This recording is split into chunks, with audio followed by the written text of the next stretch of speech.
Hello guys, welcome back to my new blog. कैसे हैं आप? आई होप सब अच्छे होंगे और मैं भी बहुत बढ़िया हूँ। आज के ब्लॉग की स्टार्टिंग हो गई है मेरी मॉर्निंग से और ब्लॉग की स्टार्टिंग स्कूल से हो रही है।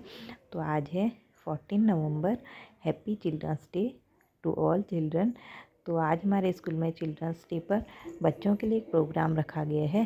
तो देखिए, यहाँ पर बच्चों ने और टीचर्स ने कुछ स्टॉल लगाए हुए हैं और उसमें पेरेंट्स भी आए हैं और सभी बच्चे भी हैं।